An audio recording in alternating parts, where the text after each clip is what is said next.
नमस्कार दोस्तों, स्वागत है आपके अपने YouTube चैनल मॉरल स्टोरीज़ पर। सब्सक्राइब कीजिए। मैं आज आपके सामने एक जेब कतरे की कहानी लेकर आया हूँ। यह बहुत रोचक कहानी है, तो प्लीज़ इसे अंत तक ज़रूर सुनिएगा।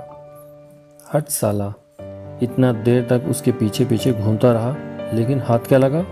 10 रुपए के 2 नोट। पॉकेट तो इतना फूला लग रहा था मानो 1,00,000 2 लाख होगा, नहीं भी तो कम से कम 20-50 हज़ार तो होगा ही। पूरा 4 घंटा उसके पीछे लगा रहा। मूड तो तब खराब हो गया था जब वो फकीर बेंच पर बैठकर पसर गया था। पता नहीं कहाँ खो गया था। घंटे भर बाद उठा था। मेरा पूरा दिन खराब हो गया इसके चक्कर में। नहीं तो 2-4 पॉकेट मार ही लेता। कितना भी कम निकलता तो 200-400 तो कमा ही लेता। सिर्फ 2 10 के नोट और इतना सारा कागज़। अरे इतना बड़ा कागज़ कौन रखता है पॉकेट में? खोल कर देखता हूँ क्या है। हे भगवान, ये क्या? पॉकेट मार के हाथ कांपने लगे। ये तो चिट्ठी है। माए बापू पाए लागूं। भगवान आप दोनों को लंबी आयु और अच्छा स्वास्थ्य दे। मैं जानता हूँ बाबूजी, आपने बड़ा वाला खेत गिरवी रखकर पैसे भेजे थे। मेरा कलेक्टर का आखिरी परीक्षा था और आप सबको उम्मीद थी मेरे पास होने की, लेकिन मैं पास नहीं हो पाया। इंटरव्यू में मुझे छांट दिया गया। उनका कहना था कि मैं गांव और शहर में सामंजस्य नहीं बैठा पाया जवाब देने में। आप ही बताइए बाबूजी, मैं तो शहर से पढ़ाई करने आया था ना कि इसको समझने। तो जवाब कैसे दे पाता? कैसे बोल पाता कि गांव के भोले इंसान को शहर में किसी को कैसे बेवकूफ़ बनाया जाता है। खैर, कर्ज के पैसों से ही मैंने पिछले सप्ताह इंश्योरेंस ले लिया।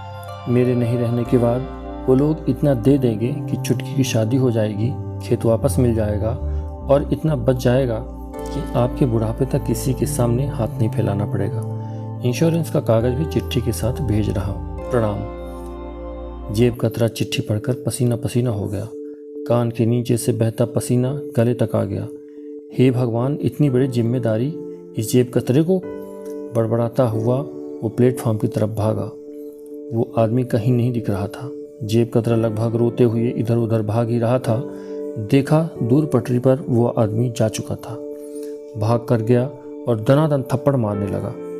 भाई तुम क्या कर रहे हो? सिर्फ अपनी सोच रहे हो? कभी सोचा क्या गुजरेगी माँ बाप पर, क्या गुजरेगी छोटी बहन पर? सब समझता हूँ भाई, लेकिन क्या करूँ, कोई रास्ता नहीं बचा है। चिट्ठी लिखने को तो लिख दिया, लेकिन पोस्ट करने की हिम्मत न कर पाया। रास्ता कैसे नहीं बचा? तुम पढ़े लिखे हो, कुछ भी करके कमा सकते हो।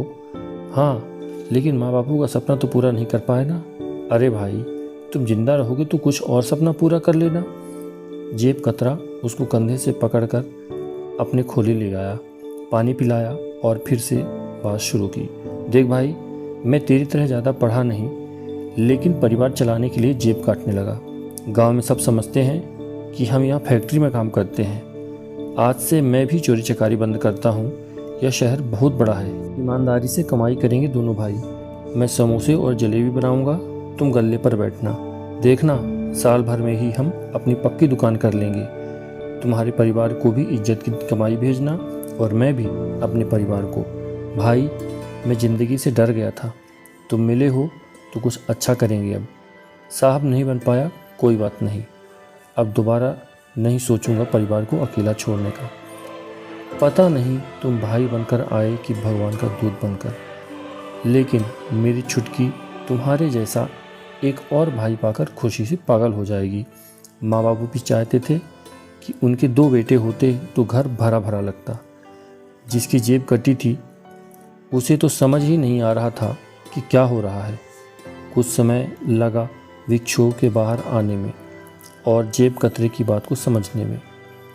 वो तो बस अब भगवान का धन्यवाद करता है और दोनों जय माता दी बोलकर चल पड़ते हैं ज़िंदगी की नई राह की तरफ। दोस्तों, मेरी कहानी कैसी लगी मुझे कमेंट करके ज़रूर बताइए। अच्छी लगी हो तो अपने दोस्तों के साथ शेयर कीजिए। मेरे चैनल को सब्सक्राइब कीजिए और बेल आइकन को प्रेस कीजिए। मैं ऐसी ही कहानियाँ लेकर आता रहता हूँ। धन्यवाद।